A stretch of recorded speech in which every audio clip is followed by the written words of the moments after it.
So let me start again by introducing myself. My name is Heather Cox Richardson. I'm a historian who is obviously far better at history than I am at technology. And what I am doing in these Thursday midday chats is to take people who might be at home bored through a look at American history. And I'm following the idea that America is based on a paradox, the idea that equality for the founders and since then has been tied to the idea that equality for certain people depends on inequality for others. And in the first lecture I did 2 weeks ago, I set that idea up.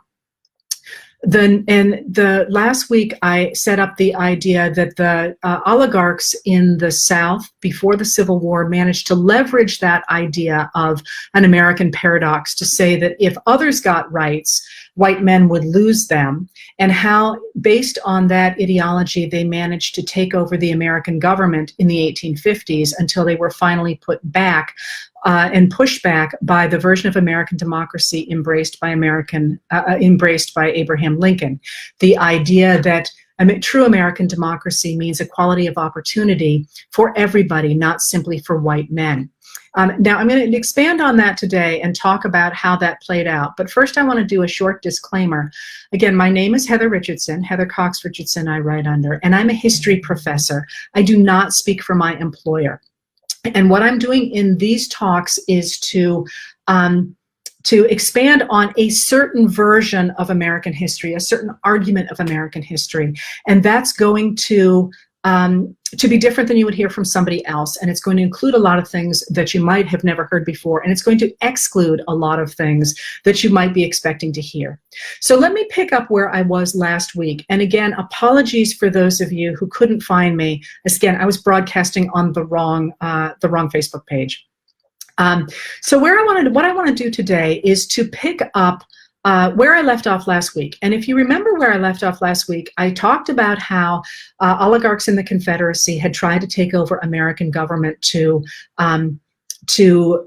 make their version of American democracy universal. They wanted to define a democracy in such a way that it meant human enslavement. And people like Abraham Lincoln pushed back against that and said, no, that's not what American democracy is all about. American democracy is about producing equality of opportunity for everybody, including people at the bottom, especially people at the bottom, because that's the way society moves forward best.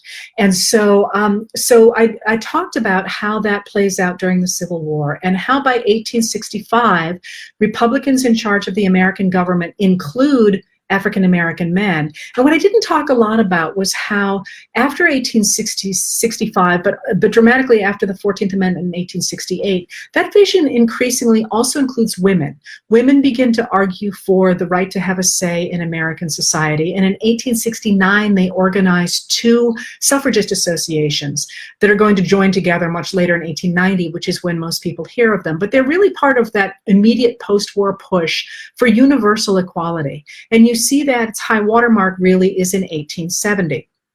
And it seems right there like the Lincolnian version of American democracy ought to have won. But something happens after the Civil War that changes the entire equation. And what that is there's a conjunction right in 1865, 1866, 1867, between the end of the Civil War and this new flowering of American equality, and the fact that Americans move west. They move west across the Mississippi River in increasingly large numbers after 1865. And that conjunction of the move west is going to create with the end of the Civil War, is going to create a situation where the oligarchical ideals of the Confederacy are going to find a natural new breeding ground. And what I want to do today is talk about why that's the case. And for a lot of you, this material is going to be new and interesting and a very different picture than what you've heard about in the East and what I've talked about happening in the East.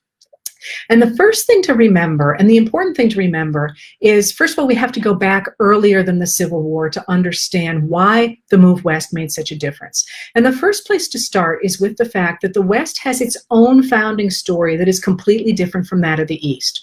I've talked a lot about how in the East, the founding story comes from the idea of small farmers creating fields in the wilderness and working their way up with their families around them. That's not the image of the West. The West's founding story is in people like Kit Carson and Davy Crockett, who are frontiersmen and whose fame really takes off in American mythology with things like the Alamo. These are images of brave white men who are bringing religion and commerce to lands that are defined as savage. And that difference in the definition of a founding story between the East and the West is going to matter a lot. Now, it's important to remember that the West doesn't start at all with the Alamo. The West has its own long history and long set of traditions, beginning with the indigenous peoples who live there, and then with the Spanish who took over the indigenous regions in the 1500s, and then finally with the stories and the traditions and the laws of the Mexicans who create their own nation after 1821 when they push back colonial Spanish rule. But it's also important to remember that when the Americans come in from the East, they create their own mythology and they bring their own ideas with them. So let me take you through a bit of that. Americans begin to dream about the West even before the American Revolution. And one of their chief grievances actually against England is the fact that the English government gets really tired of Americans crossing the Appalachian Mountains, because every time they do that, they stir up trouble with the indigenous people who live on the other side of the mountains. And then the British have to step in and clean up the mess. So in 1763, the British make a proclamation that colonials can't cross the Appalachian Mountains. And this is absolutely not going to fly with the colonials who have every intention of crossing the Appalachian Mountains. So some people like Daniel Boone, who was a Virginian and kind of a ne'er-do-well guy, kind of a backwoodsman guy, he repeatedly crosses the Appalachians, and in 1775 he actually crosses over them with a settlement, with a group of people, and they make a settlement in the West, in the western part of Virginia, in the region known as Kentucky. Well, 3 years after the Revolutionary War ends in 1784, a land speculator who owns land out where Boone was looking around writes what is essentially a pamphlet to get people to go out to the western part of Virginia and to buy land there. And it's called The Present State of Kentucky. And in that present state of Kentucky, he describes what Western land is like. And in that, he talks about endless fields and dirt that is so incredibly rich that you have to farm it for years before it becomes weak enough to produce a normal crop, and fish that almost literally jump into your nets. It's this picture of this bountiful paradise where anybody can make it and anybody can rise. And at the end of this pamphlet, he has a section describing what it's like to live out there. And the featured character in that section is Daniel Boone. And that's why we know the name Daniel Boone, is because of his being highlighted as this frontiersman who tames the wilderness and provides civilization and sort of an American version of the nobleness of the West. So Boone kind of brings together the wildness of the American West with a civilization of it, a settlement of it. And it becomes a well-known image of what the American West could be. Now, that sort of travels through American mythology even early on, but it also travels into American government because, of course, people are looking at this and looking at what's happening out in the western part of Virginia, the Kentucky region of Virginia. There is a land rush into that area, a land rush, by the way, that will take our Abraham Lincoln's grandfather out into Kentucky. That's how our Abraham Lincoln and Lincoln's family ends up in Kentucky. But it also filters back into the East through government, because Thomas Jefferson gets obsessed with the West, or maybe is obsessed with the West. He grows up in the western part of Virginia, is always fascinated by what lies over those mountains. And he actually serves in the Virginia State Legislature in the early 1780s with Daniel Boone. So he clearly has heard about what that West might be like, and he's been fascinated by it even before Americans write the Constitution. When Jefferson is the foreign minister to France under the Articles of Confederation, he actually convinces an American explorer from Connecticut, a guy named John Ledyard, to try and see what the American West is like by going east from Russia. Back into across the Pacific and into the American West that way. And Ledyard actually tries it, but Catherine the Great wants no part of it, and she kicks him out, and he dies in Egypt. So that never happens. But as soon as he becomes president in 1801, Jefferson undertakes the task again. He asks Congress in January of 1803 for money. He writes them a secret memo asking them for money to fund an expedition to travel up the Mississippi River and then up the Missouri River to talk to indigenous peoples and to see what the land looks like. And what he really wants to do is to make sure that or to try and get the indigenous people to stop trading their furs with Britain and instead start trading them with America. But he also wants to see what's out there. And Congress agrees. They fund the request, and this is how we get the Lewis and Clark expedition. Those are the people that Jefferson taps to do this exploration. Mind you, again, at the time when he's planning this is over land that does not belong to the United States of America. But that's going to change. In 1803, America buys the Louisiana Territory, and the Louisiana Territory is essentially the state of Louisiana in a V up to what is now the Canadian border, and it doubles the territory of the original 13 colonies, and means that the land that Lewis and Clark are supposed to be traveling over, a lot of that now is American territory. So this big doubling of America means that more of the American West has come under the purview of the American government. And after the Lewis and Clark expedition sets off, Jefferson continues to send more and more expeditions to see what the West is like, really notably under Zebulon Pike. And he sends Zebulon Pike up first to find the headwaters of the Mississippi River, and then on a couple of expeditions to explore the limits of Mexican territory, and Spanish territory at the time, and the Spanish turn Pike back.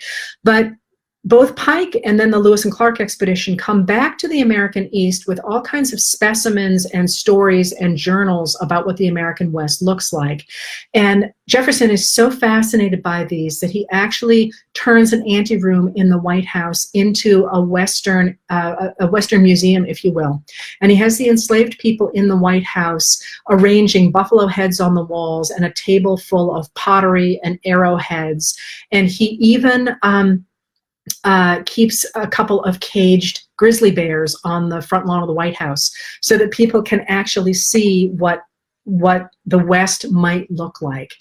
And this whole kind of fascination with the American West is one of the things that helps to boost the candidacy of Andrew Jackson for the presidency in 1828. He is, as I said last week, a Southerner. He's a Southern slave owner, and that's really where his base of power is. But his sort of backwoods, rough frontiersman demeanor that comes to popular prominence after the Battle of New Orleans in 1815, happening after the end of the War of 1812, but really hitting the American consciousness as the triumph of that war. Mind you, the war was over when it happened, but it was a major battle that rockets Andrew Jackson to prominence and kind of gives Americans the sense of their future being part of the West.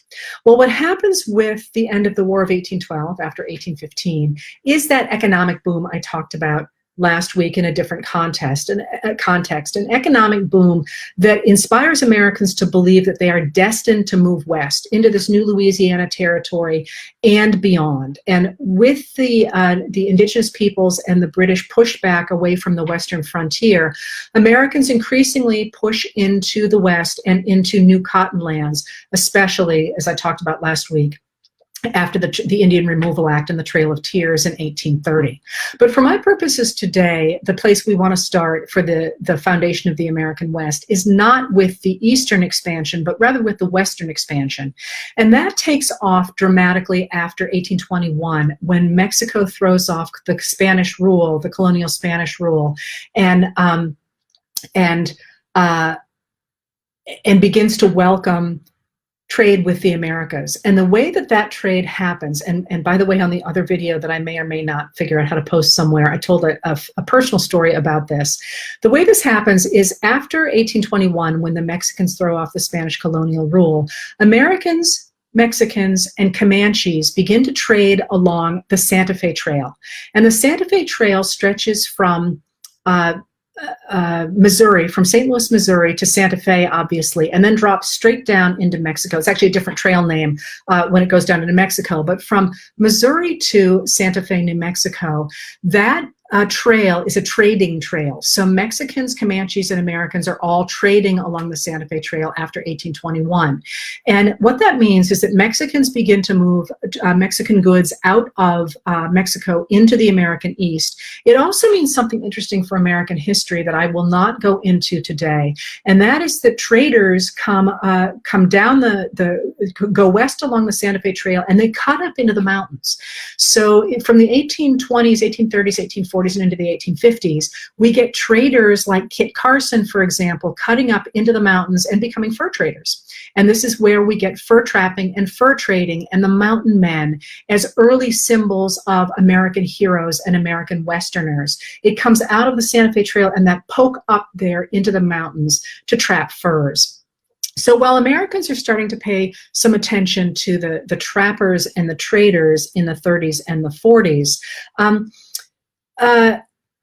going to take you down further south first. And to do that, coming out, it's important to remember that coming out of the Santa Fe Trail, moving down south out of the Santa Fe Trail, it was never sure, the Americans were not sure in 1821 that the Mexicans were in fact going to let them trade along the Santa Fe Trail.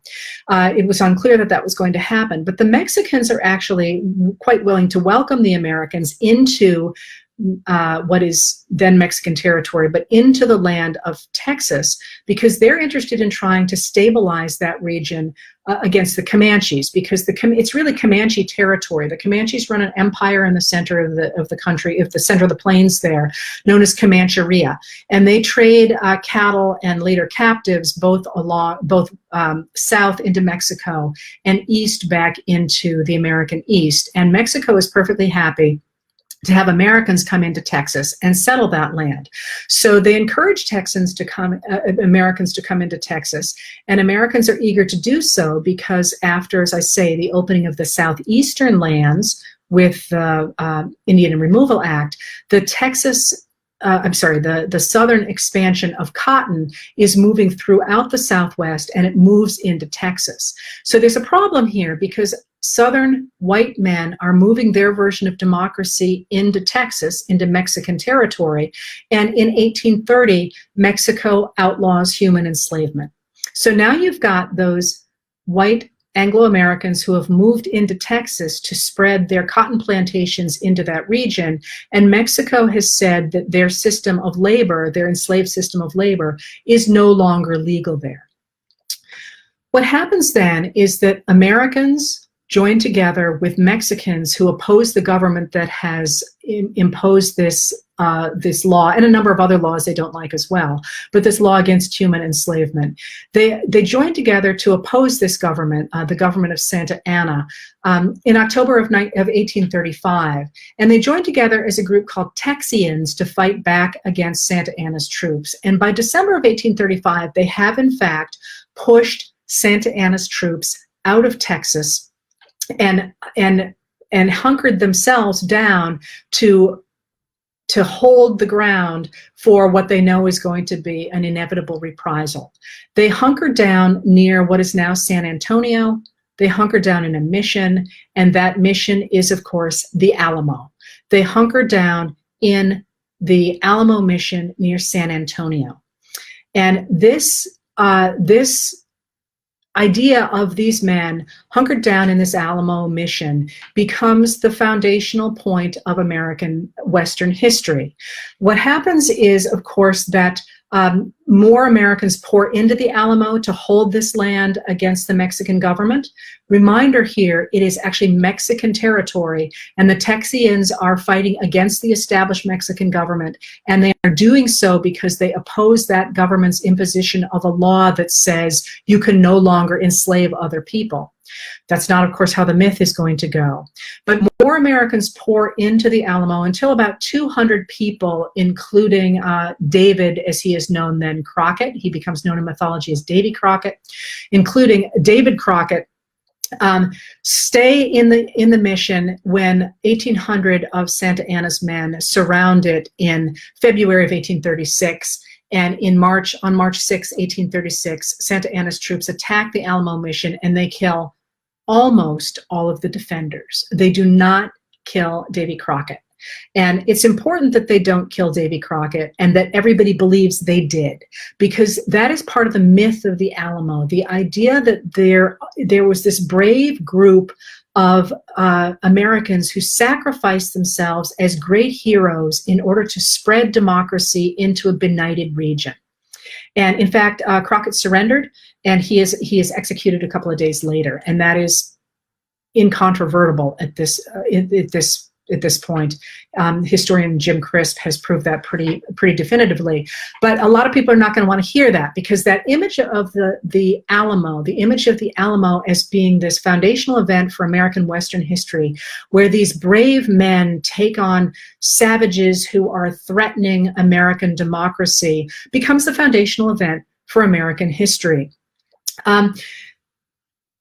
That idea of remembering the Alamo becomes central not only in the West in that period, but also in the East, as back East Americans start to think about how important it is for Americans to move west. And they might have a destiny, a manifest destiny even, God-given duty, not just a right, but a duty to spread democracy across the continent, because, of course, democracy is the American discovery of the best form of human government, but also economy, to spread the American economy across the continent, and then finally to spread American religion across the continent. Again, a fascinating thing, because most of the Mexicans that they are fighting with at that point have converted to Catholicism, but the Christianity that is embodied in Manifest Destiny is Protestant Christianity.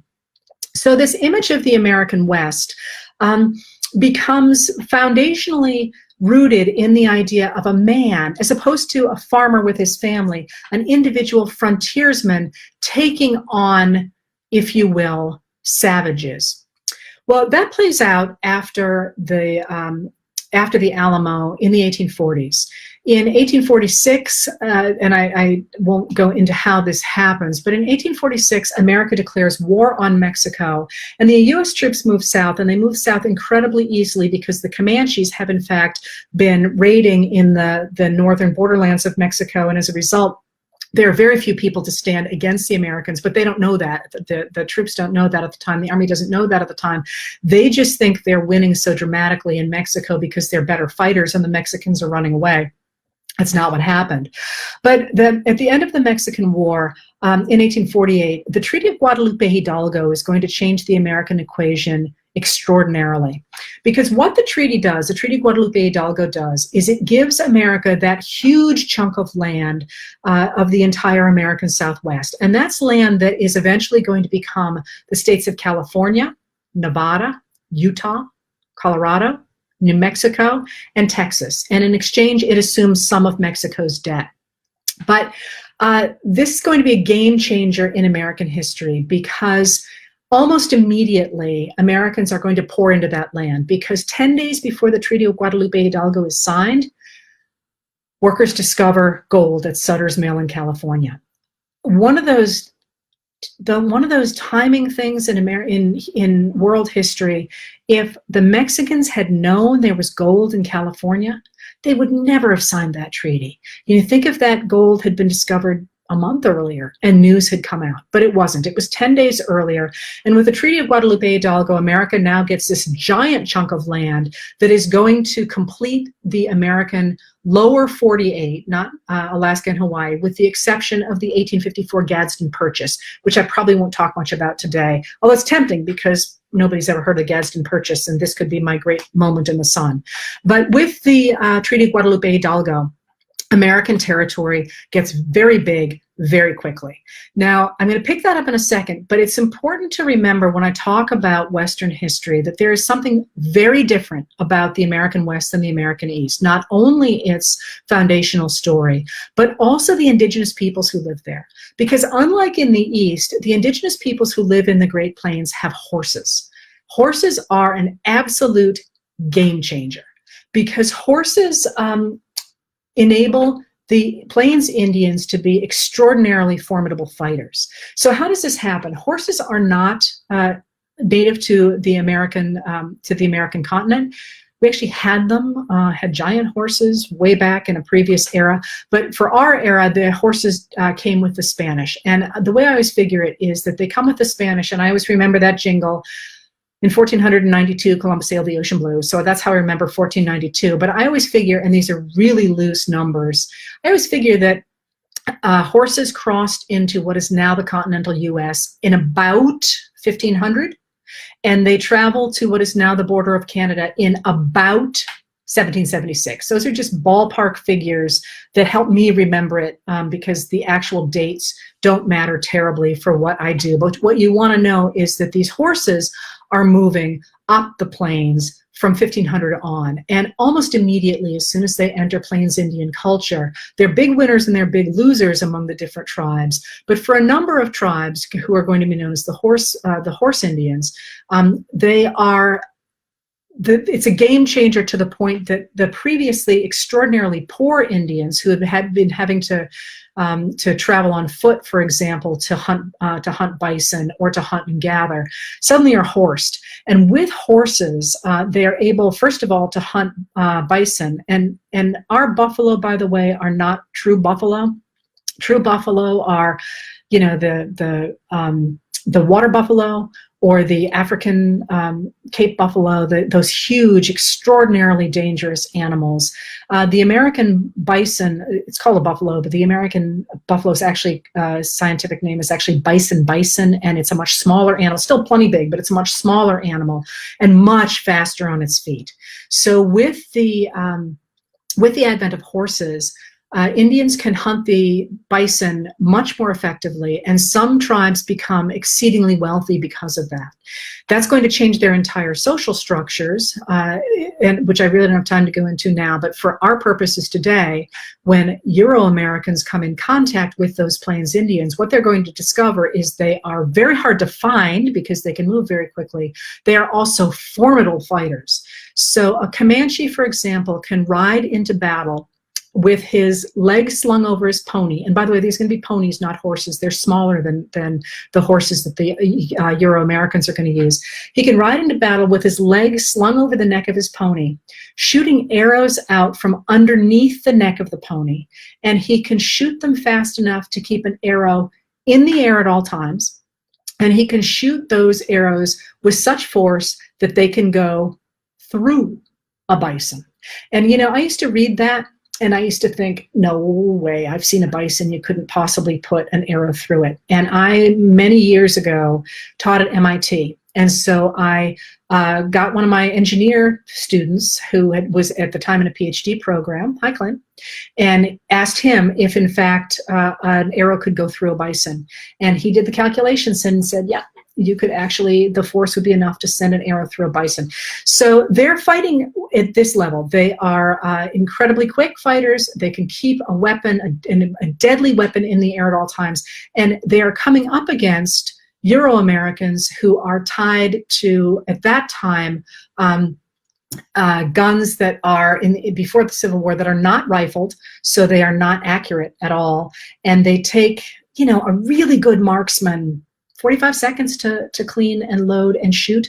Well, in 45 seconds, you're done. if you're facing that kind of weaponry. That's going to change, of course, when we get the six-shooter, which is why the six-shooter becomes so popular out of Texas, and when we later on get a different kind of weaponry in the late 19th century. But in the early 19th century, the Comanches, the Apaches, the Kiowa, the Cheyenne, and the Lakotas are going to be extraordinarily dangerous fighters for the American army or American settlers to come up against. They are, in fact, the most formidable fighters Americans will be engaging with, except themselves, until World War I. And so this is a real game changer for what's going to happen in the American West and how that's going to affect the American psyche. So the first thing that happens is the Santa Fe Trail, as I said, runs directly through Comanche and later Apache land.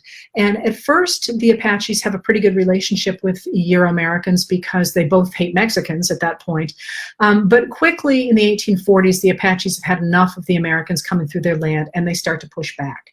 And there's a couple of really dramatic events, but most importantly for my purposes today is a major battle that takes place in 1854, and that you'll remember that 1854 is an important date back east too, and I'm going to pull them together in just a second.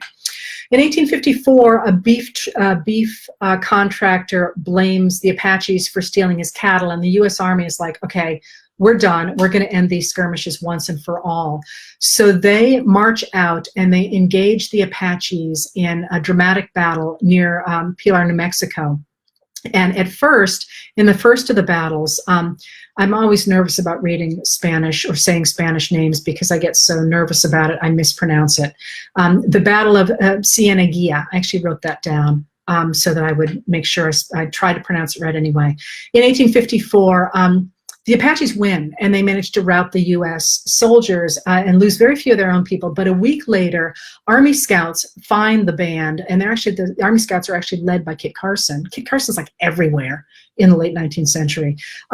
He finds them, and he finds them in their winter quarters in Hoyo Caliente Canyon. And at the Battle of Hoyo Caliente, the U.S. Army wins and drives the Apaches away from their winter encampment, which is near the hot springs there. And that essentially ends the full engagements of the Apache Wars. But it establishes a couple of things. First of all, it establishes that the Apaches and the Americans are not going to be getting along. That's going to create long-standing, simmering anger that's going to play out in about 3 minutes. It also, this is one of my favorite tidbits in American history, it also prompts the Secretary of War, Jefferson Davis, to decide that the U.S. Army needs to be better equipped to fight the Apaches and to fight the Comanches. And so in this dry, desert-like area, and so he actually imports 34 camels from the Mediterranean to try and make sure the Army stays supplied in the Southwest. And this is known as the Camel Corps. And there are a number of fun novels about it. And as far as I'm concerned, there cannot be enough novels about the Camel Corps. And I still love the idea of being out in the Southwest in that era and seeing camels. Anyway, the reason that I put a focus on that particular battle is because that is, of course, the year that Congress passes the Kansas-Nebraska Act. And with that Kansas-Nebraska Act, this entire new region of that has been, the Americans have taken over after the Treaty of Guadalupe Hidalgo, is suddenly up for grabs. Like, what's going to happen in this new region? Because the Kansas-Nebraska Act, if you remember, I kind of made a big deal about this last week, only covers the Missouri Compromise, not the Kansas-Nebraska Act. The Missouri Compromise only covers the Louisiana Territory. So now all of a sudden you've got a whole bunch more land. Is that going to be land for slavery, or is that going to be land for free labor? And that's not at all clear. And all this is coming to a head right while those Southern slaveholders are in fact trying to take over the American government. So it's not clear at all what's going to happen in this new land taken over by the Treaty of Guadalupe Hidalgo. Well, the Americans in the East are fighting about Louisiana Territory and the Missouri Compromise, and Stephen Douglas is trying to get through Congress the Kansas-Nebraska Act, saying that slavery can spread here. Everybody else is wondering what's going to happen with the Treaty of Guadalupe Hidalgo, which is why things are going to get so bad so fast in the 1850s. So under the Treaty of Guadalupe Hidalgo, one of the things it says is that the border just moved over a whole bunch of people. So what it says is that anybody who lives in the region that had been Mexican and now is American, they get to decide whether or not they want to move back to Mexico or stay in America. But the presumption is if they stay in America, they are going to become American citizens. They get a year to decide. The presumption is that they're going to be American citizens, but the treaty never says when. It also, the treaty also says that all of their land is going to be protected, as if, their rights to land are going to be protected. But again, the treaty doesn't really say how. So what happens after that is that, as I said, the treaty says this, but immediately Americans start pouring west in order to mine the gold that's been discovered in California. About 150,000 Indians already live in that land, and Mexicans too start to move over into California to try and start digging there. And Mexicans, you'll remember, have a history of mining, so they have a pretty good sense of how to do it. At the same time, Americans from the East who want to get in on making their fortunes, move west into those diggings. So what's going to happen almost immediately after the Treaty of Guadalupe Hidalgo is that the Americans who are moving east into the California diggings thoroughly resent both the Indians who are already there and the Mexicans who are also moving into the region. And the Americans are going to start killing those people. First, they're going to enslave the Indians who are in the diggings. I'll tell you a little bit more about that in a minute. They are also going to start to lynch the Mexicans, the Mexican Americans who are in that region as well. There's been some I should say, when I use the word wonderful historically, I don't mean I'm supporting it. I mean, I'm impressed by the work of fellow historians. There's been some wonderful work on the lynching of Mexican Americans in California, where the historians discovered that at least 163 Mexicans were lynched in California between 1848 and 1860. These are rates of assassinations that are comparable to the rates of lynching in the American South in the early part of the 20th century. The percentages are really quite high.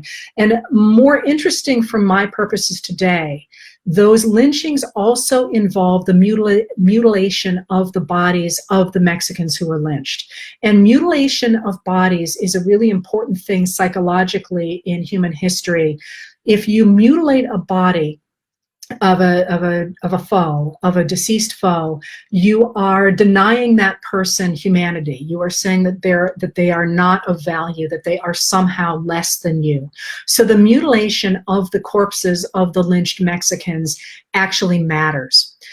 So it actually matters sort of historically as opposed to simply mattering for the families and the people who themselves were lynched. It's part of a larger historical pattern is what I'm going to suggest. It really establishes that Americans don't see the Mexicans as fully human, even though, according to the Treaty of Guadalupe Hidalgo, they were supposed to be fully human. And by the way, that's going to come back in a couple of weeks. It's going to come back to haunt American history. Similarly, Chinese immigrants to America run afoul of the white miners who believe that land is now theirs. Chinese men came to America because the Opium Wars had so completely devastated China. They did not plan to stay. They were not legally allowed to emigrate from China, so they expected to send money home and then to go home themselves. And as a result, they never even tried really to integrate to American life and to the American diggings and the mines, but that wouldn't have mattered. The American miners, or I shouldn't say it wouldn't have, who knows how the history would have gone. It is unlikely that would have mattered. American miners really wanted no part of their Chinese neighbors who were also working in the diggings. And in fact, they began to push the Chinese workers, the Chinese miners, into the areas that they had already worked. Nonetheless, the Chinese are meticulous about the way that they work those leftover diggings, and they begin to do quite well in what they know as Gold Mountain. So this matters today for my purposes because in 1850, almost immediately, if you think about it, after the Treaty of Guadalupe Hidalgo, 1848, people rush into mine, 1849, 1850, California is desperate for some kind of a body of laws because you got all these men running around from all these different places and they're fighting and they're killing each other and it's a free-for-all. They want some sort of a legal system. So a legislature, the California legislature, California state organizes, and in order to put together a body of laws, the legislature writes a set of laws that guarantees that white men are going to dominate all the other groups that are out there. And what they do is they write into American law a series of racial hierarchies that establishes that white men are going to control the economy and also to control politics. So first of all, and you know, I'm talking about the 1850s, and it's interesting for historians, but you sit there and you think, a long time ago. This so matters because of the way they do it. The way they do it is going to affect Reconstruction in next week, but it's also going to get written into American Western law until at least until the 1960s. And I'm going to explain how that happens. First of all, California adopts a law that was written in 1802. It's a series of laws, but it's actually codified as a unit in 1802. And that series of laws limits American citizenship to, as they say, free white persons. And obviously what the American Congress was trying to do when it wrote that law in 1802 was it was trying to say that the enslaved peoples who were being brought over could not become citizens. So it limits citizenship to free white persons. The California legislature picks that up in 1850, 1850, and says, citizenship is limited to free white persons, and African Americans and Indians or anybody who has black or Indian blood cannot testify in court against white people. Now let me walk you through that for a minute. If you can't testify against somebody, you have no rights because they can do anything and you can't speak up about it. So what that says right there is that white people, white men in this case, can get away with anything against any crimes that they commit against Indians or black people. It also prohibits marriage, interracial marriage, and it does one other thing I'll tell you about. At the same time it does all this, it permits white men to have quite a lot of rights. For example, it allows all white men to vote, and gives white men all equal rights. As soon as they do this, California accepts these rules, and California gets admitted to the United States in 1850, and this is a baseline for the governments of Western states. Then, as soon as California becomes a state in 1850, it ups the racial categories in its laws. So it for example, takes the land, or it permits white men to take the land of Indians so long as they provide different land for those Indians. So what it says is that we can take your valuable land so long as we give you some crap land somewhere else. So what that does is it redistributes Indian land, especially Indian land with gold on it, to white men. Similarly, it permits Indian children to be enslaved until they are grown. It also says that Indian women who are married to white men can give up their land to those white men so long as they tell the courts that they are not under any duress to do it. Well, you can imagine how that's going to go. Similarly, the new California laws permit the police to punish an entire tribe for any transgression committed by a member of the tribe. And it also goes after first Mexicans by saying that anybody who was not known to be a hard worker and who was loitering about the streets could be sentenced to jail or to a $1,000 fine. At first it doesn't sound like it's clear who that's going to be, but they clarify that later when they actually call it. And I'm sorry for the racist term here. They punish vagrancy for a certain class of people with either a fine or 90 days of hard labor, and they actually call that law the greaser law, and they refer to that as anybody who is the issue of Spanish or Spanish and Indian blood. Similarly, they go after the Chinese, and this really matters in just a minute. They go after the Chinese with a tax on their mining. And then in 1852, and then in 1854, they establish that Chinese people can't testify against white people in court. So what this means is that they have established a system in California that is a legal system against the equal rights of anybody except white men. And this replicates, if you will, what I was talking about back east. And I'm not up to the Civil War yet. So what happens from that is that Americans back east are watching this, and people like Abraham Lincoln are horrified. Not only Abraham Lincoln, but William Henry Seward, for example, looks at what's happening in California and says, you guys are writing into law in the 1850s the very kind of hierarchies that we oppose, that look like exactly like a form of enslavement, or we're working toward a form of enslavement that looks very much like what's happening in the American South. And this is when Abraham Lincoln quite famously writes his fragments down on a sheet of paper, a little piece of paper, in which he says, if A can prove, however conclusively, that he may have right enslaved B, why not B snatch the same argument and prove equally that he may enslave A? And then he goes, you say A is white and B is black. What's color then, the lighter having the right to enslave the darker? Well, take care. By that rule, you are to be slave to the first man you meet with a fairer skin than your own. You didn't mean color exactly. You mean the whites are intellectually the superiors of the blacks and therefore have the right to enslave them? Take care again. By this rule, you are to be slave to the first man you meet with an intellect superior to your own. And then he goes a little bit further and he says, but say you it's a question of interest, and if you can make it your interest, you have the right to enslave another. Very well. And if you can make it his interest, he has the right to enslave you. And he starts to think about this, and then his friend Joshua Speed writes to him and says, you know, what do you think about this party that's rising in the East that keeps down the Irish immigrants? And Lincoln says, I don't belong to that group.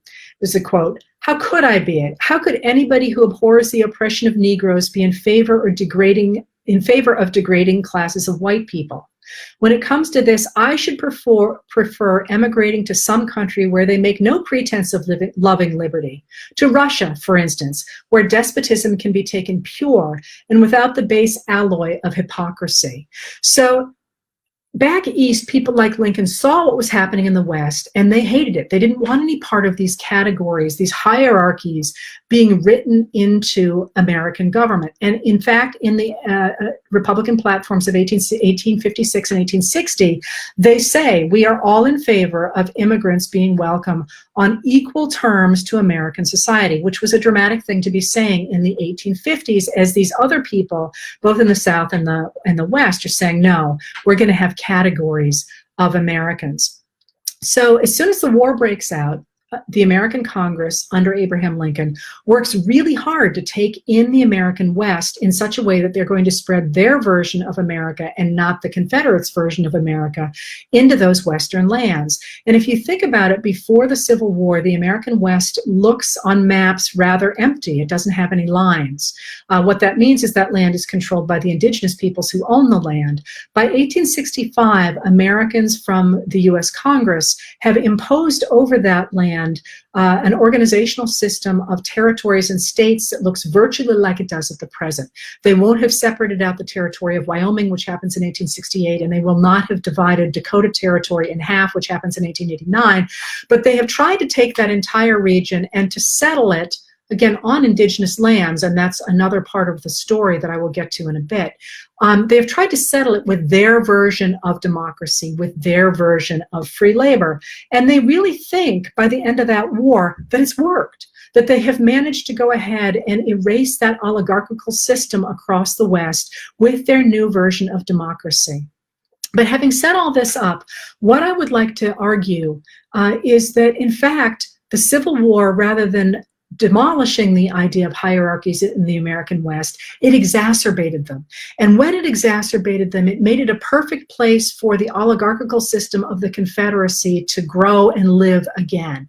And how that happened is, it makes Indian history, American Indian history, central to our understanding of American history. Because what happens during the war between the U.S. government and American settlers and the indigenous peoples in the Plains Wests cements the idea of hierarchies into the American West, and that, with that idea cemented there, it's going to welcome the Southern idea of oligarchy into that growing American West, where it is going by the 20th century to sweep back east from the West and again take over American government. So what happens in the West during the Civil War is a number of their own wars out there. Americans tend to think that when Robert E. Lee surrenders the Army of Northern Virginia to Ulysses S. Grant on April 9th, 1865. I'm trying not to date these lectures because they'll live on the internet, but of course that's the anniversary of that is today. People tend to think that when Lee surrenders to Grant, the war ends. The war does not end. Even the Civil War does not end. There are still two armies in the field, and they're not going to surrender for a while. But even after the majority of those armies surrender, there's going to be a few outliers. Even after those armies surrender, the war is still not over. America is still very much at war on the plains with the indigenous peoples there. And to recognize that, in fact, the U.S. Army moves William Tecumseh Sherman, who has just subdued the South, to the Department of the Missouri, where he's going to be theoretically leading the fight against the Plains Indians. He's a kind of hands-off leader, and I'll talk more about that in the future. But what happens during the Civil War on the plains matters. And it matters because, as I say, it establishes the idea that the West really is and should be a land of hierarchies. So how does that play out? It plays out beginning in January of 1861, when the troubles between the Apaches and the U.S. Army open up again because of an Army leader named George Bascom, Lieutenant George Bascom. And what I'm going to lay out here is known in the history books as the Bascom Affair. What happens is a group of Apaches steal a bunch of cattle and a boy, from a ranch in Arizona. And Bascom goes out to get get the animals and the boy back. But he blames the wrong set of Apaches for launching the raid. So the leader of that other set of Apaches is a great leader named Cochise. And you probably recognize that from the Die Hard movies when Mel Gibson keeps calling is it Danny Glover in that movie? Keeps calling Danny Glover Cochise. It's not goat cheese he's saying Cochise is the leader of the Apaches. Anyway, Cochise is a great leader of the Apaches, and he meets with Bascom and he says, yeah, I'll find the guys. It wasn't my people, but I'll find the guys and we'll get them back. Bascom wants no part of it, and instead he imprisons Cochise along with his wife and two children and Cochise's brother and his nephews. Cochise actually slashes his way out of the tent where he is imprisoned with a knife, but the rest of his party stays behind, and Bascom refuses to let Cochise's family go. Cochise then attacks a group of traders to warn Bascom that he's not playing around, and the traders are primarily Mexicans. He kills 9 of the Mexicans, and he captures 3 Americans and offers to trade the Americans for his family. Once again, Bascom refuses, and Cochise then kills the Americans and mutilates their bodies for Bascom to find.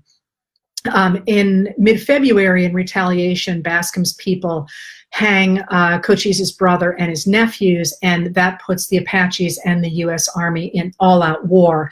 And within a year, Cochise has allied with this really famous Apache leader named Mangus Coloradus to go ahead and fight against the Americans and drive them out of their land. Another person fighting with them, of course, is Geronimo, and this is where Geronimo enters into American history and also American folklore. So that is going on. That war is going on in the Southwest, but the Southwest, for the most part, has there's been such contact for so long between the Americans and the indigenous peoples who live there that they kind of have a relationship. It might not be a good one, but they know each other. The same is not true in the Northwest, in the Northern Plains, and where American settlement has been quite late. And what happens during the Civil War is that in 1862, the Dakotas in what is now Minnesota are starving because they have given up their land in 1851 with the influx of American settlers in 1851. The Dakotas are forced to give up their land and move on to quite a small reservation along the Minnesota River.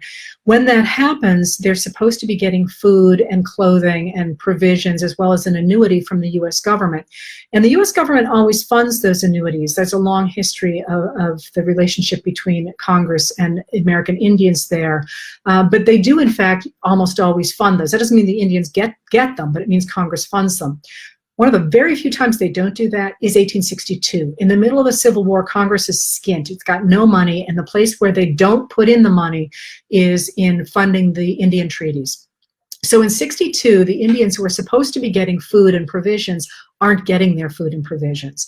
The Indian agent who is supposed to be providing those for them actually has them, but he hasn't been paid for them, so he won't hand it out. So in the late summer of 1862, just when it looks like the Americans are going to lose against the Confederates on the battlefields, the starved young men of the Dakota tribe fight back against the Americans who have taken over their land, saying, you're not abiding by the treaty, we're not going to either. And in the course of what becomes known as the Dakota War, between 400 and 800 Americans are killed, and it takes the military coming into Minnesota to put down what Americans call an uprising. It matters that this happens in 1862, because right then, as it looks like America is on the ropes, these indigenous people rise up, and when the men are all gone from Minnesota fighting the war, they rise up and they begin to kill settlers. And as opposed to sounding like a battle somewhere in the West, this looks like a direct attack on America itself. And that's how it plays in the media. And people are outraged that this has happened. And military officials actually want to execute every single one of the Dakota men who surrender after the military comes and surrounds them. And it's over 300 people. And they arrange military courts that are essentially kangaroo courts. Sometimes it takes 15 minutes to sentence somebody to death. And they hand down death sentences for all of the Dakota men who surrender after this uprising. And Lincoln takes one look at this, and he realizes he's got a huge problem on his hands. He says, I can't execute men for fighting against the government, because if I do that to these Dakota men, what are we going to do about the Confederates? And if we start executing all the Confederates, then they're going to start executing all of us. So we've got to come up with some different system for how to handle what you do with people who have been fighting against your government. And he does two things. First of all, he reads all of the transcripts himself of all of the trials, even though the military men are saying, we'll take care of it. We'll just go ahead and execute them, and you don't have to trouble your pretty little head about it. He's like, no, we're setting a precedent here. And he commutes the sentences of any Dakota who is accused of killing somebody in battle. He simply retains the death sentences of anybody who is convicted of rape or of murdering somebody who is not on a battlefield. Nonetheless, on December 26, 1862, the U.S. military hangs 38 Dakota men for their participation in the Dakota War, in the largest mass execution in American history. And why every American doesn't know that, I do not know. Now you all do. The other thing Lincoln does is he turns to one of his great theoretical thinkers, Francis Lieber, and he says, we need to figure this out. Like, when is it okay to kill someone? He puts it probably much more elegantly than I just did. And Francis Lieber sits down and comes up with what's known as the Lieber Code, which is the first real set of guidelines people have for what is permissible in wartime and what is, in fact, a war crime. And the Lieber Code goes on to inform our later definitions of what constitutes a war crime. Meanwhile, the Dakotas who survived the Dakota War run west to their Lakota relatives further out in what are now North and South Dakota and into Montana. And saying to them, the Americans are coming for us, and they just executed a whole bunch of us. And the Lakotas are like, we don't even see Americans. We're fine out here. In the meantime, there's a further dehumanization of the Indians taking place in 1862.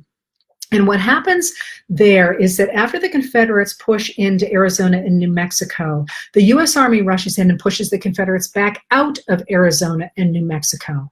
And after they do that, both the Confederate men have pulled out of the territories of Arizona and New Mexico, and then the Union men tend not to be a lot of Union men in those territories as well. And when that happens, the Navajo tend to start raiding American ranches and start to steal American goods in their land.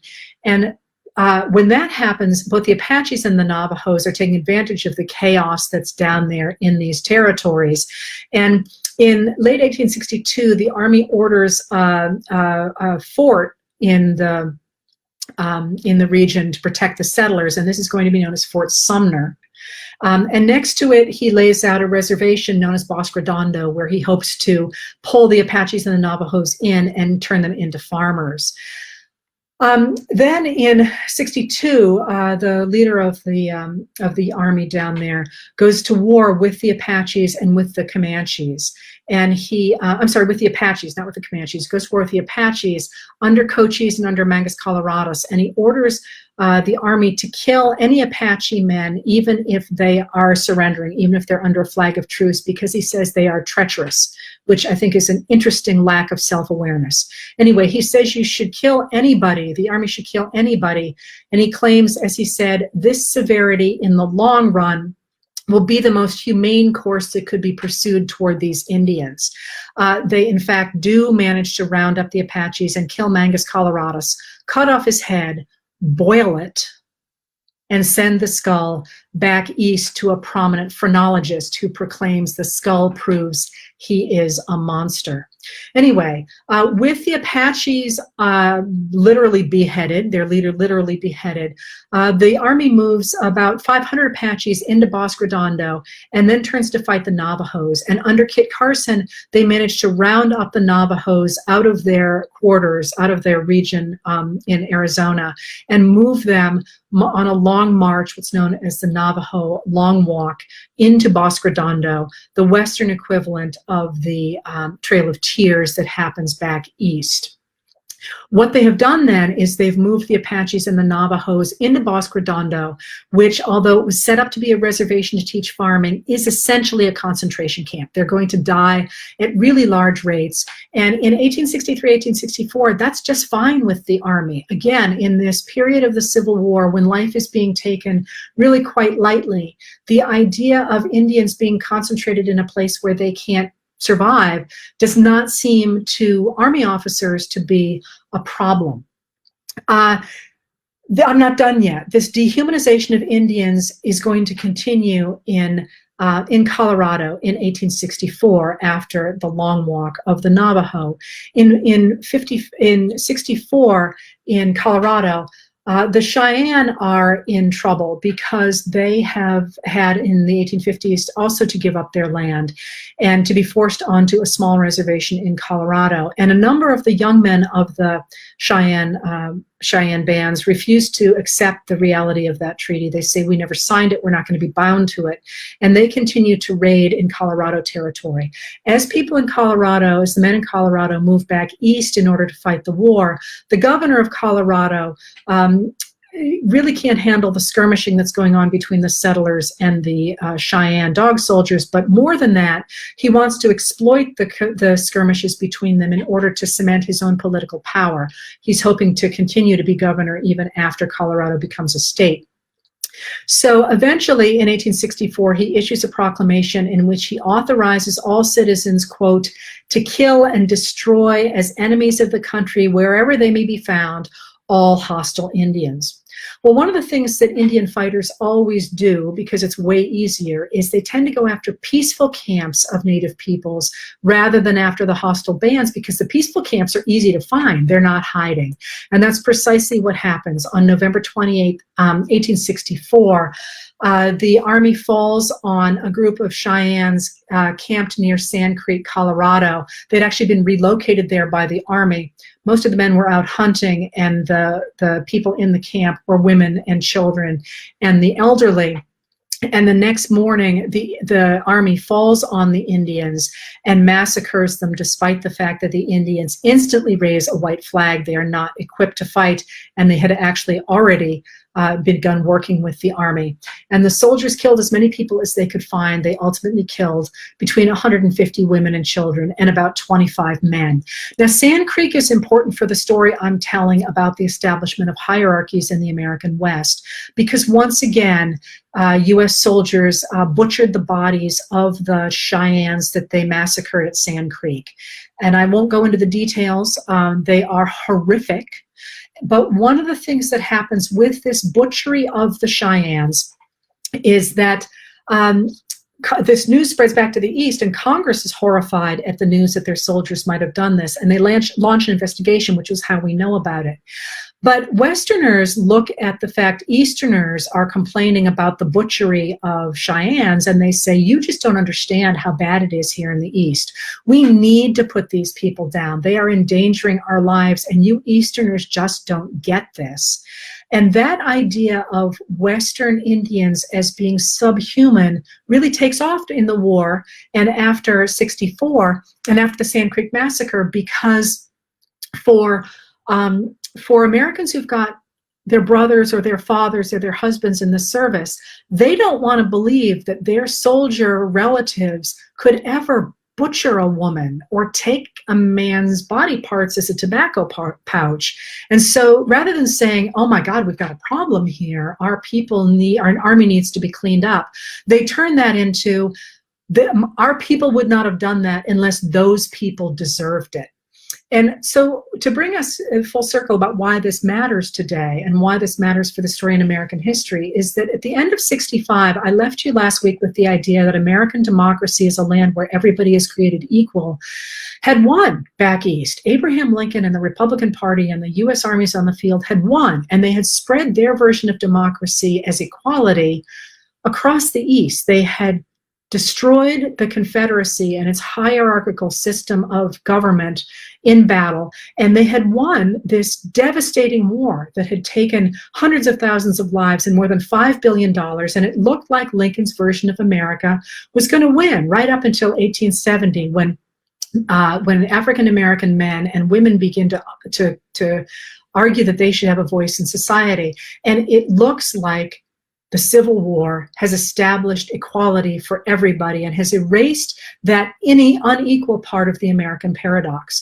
But just as that moment happens, Americans move to the West. They move into this region where hierarchies have been established for generations and where the recent Civil War has cemented those hierarchies into place through these Indian wars that took place even as the American Civil War was developing democracy in the East. It was establishing hierarchies in the West. And that different Western history, that history of hierarchies and the cementing of hierarchies in the West during the Civil War is going to change the trajectory of American democracy from this point forward.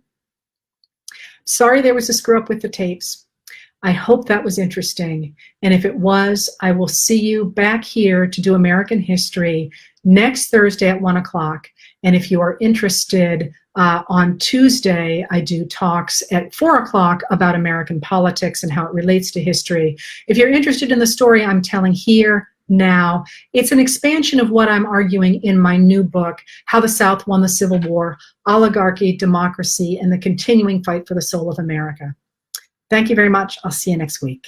People asked about the so-called nuclear option for ending the government shutdown, but they're a little confused about what that looks like. So let me explain to you, I mean, you don't have to listen to this, by the way, you could go make dinner, but let me explain to you what is going on with the government shutdown, because it's a little complicated, but it's a political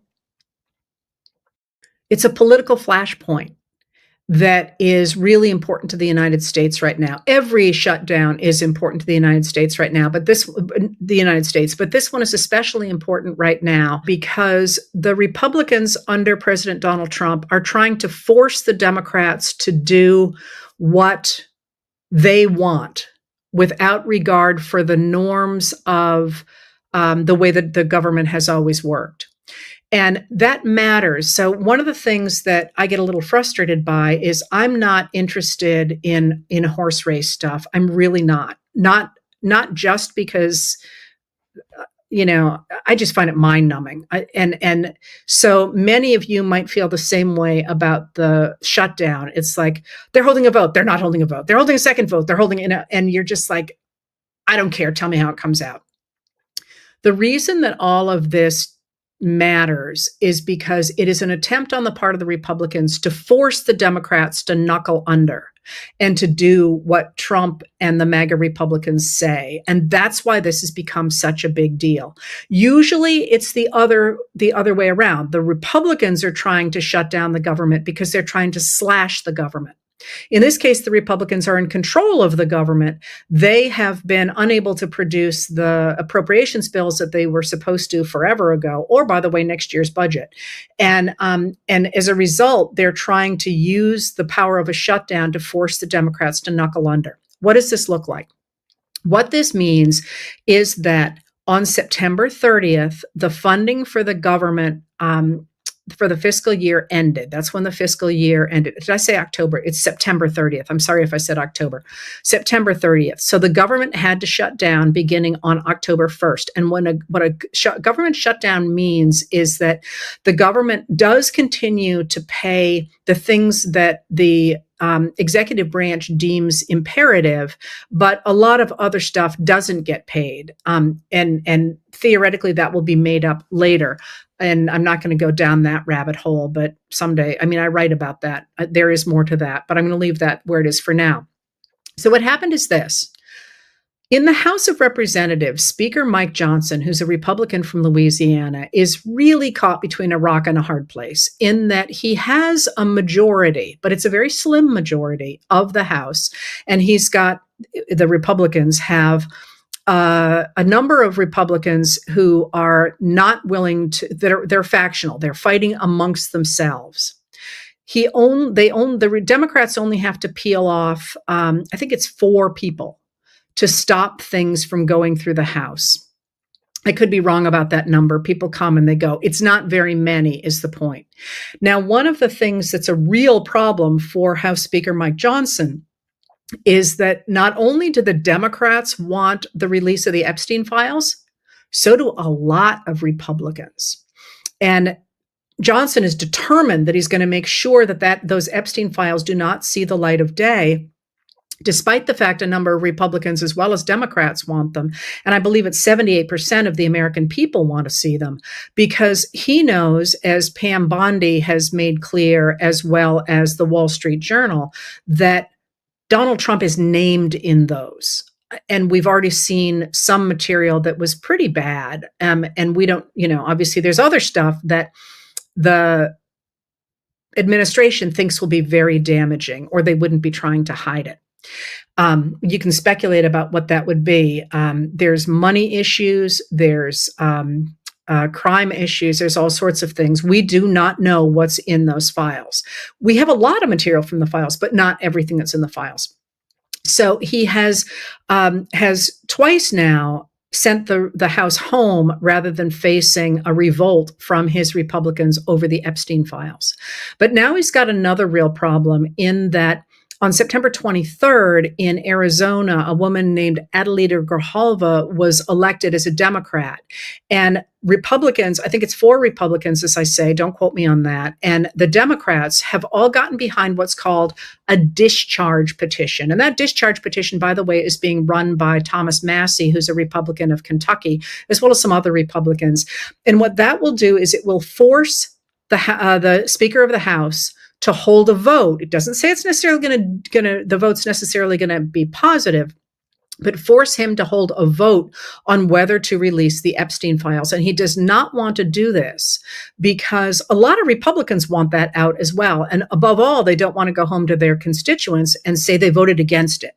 So he's trying really hard to make sure that doesn't go forward. But Grijalva will be the 218th signature on that discharge petition if she is sworn in. So at this point, he has managed to keep her from being sworn in for 3 weeks, which, often a new representative is sworn in within a day or two.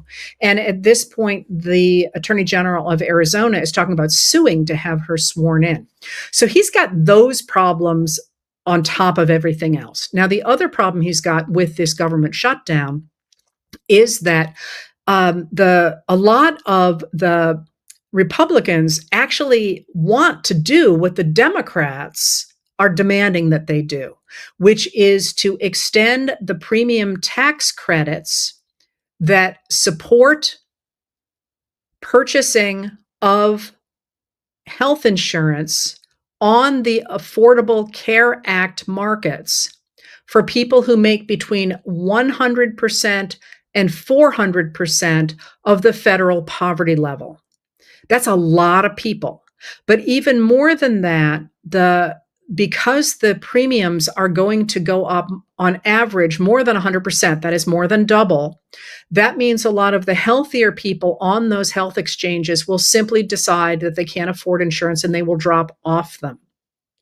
When they do that, the pool covered by those markets will get sicker and premiums go up for everybody. And this is such bad news that you have seen the Republican representative from Georgia, Marjorie Taylor Greene, come out and say, this is killing people. We got to go ahead and extend the tax credits that the Republicans decided not to extend when they wrote and then passed what they call the One Big Beautiful Bill Act. If you ever go to Congress, don't pull that crap. I hate saying all those words. Just name it something simple. Anyway, the One Big Beautiful Bill Act in July. They extended the tax cuts for the wealthy and corporations, but they did not extend those premium tax credits. And that's going to create this real healthcare crisis and a price crisis. And a lot of Republicans don't like that. And they think that it looks really bad now for the Republicans to have said, yeah, we don't care, because those tax bills, forget that word, those healthcare premium bills are going out, I believe it's November 1st. I don't remember off the top of my head, but I think it's November 1st. All right, so what has happened here? What happened was that Johnson pushed through the House of Representatives a continuing resolution to fund the government at current levels until November 21st, 3 weeks after those healthcare bills are going to appear in people's mailboxes, or they'll appear a few days after they're sent out. They're supposed to go out, as I say, about the beginning of November. So what he did is he pushed it through, those things through on, I have the numbers here, September 19th. And then, if you remember, let me make sure I've got that right. Yes, on September 19th, that was a Friday. The House and the Senate were on break the next week, and that meant that they would only be back for 2 days before the shutdown, and that would be Monday and Tuesday, the 29th and the 30th of September. They were supposed to be back. Johnson kept the House out of session so that the Senate would either have to swallow what the House had passed or the government would shut down. And he made a calculation that the Democratic senators would back down, because they did in March, if you remember. Things were very different in March. But they didn't. They said in the Senate, you must get 60 votes to pass this continuing resolution, because we will filibuster it otherwise. Now, back to that, and this has been going on. I'll finish with that, and then I'll go back to the problem with Johnson. The Republicans in the Senate could use, and this is what you asked about, the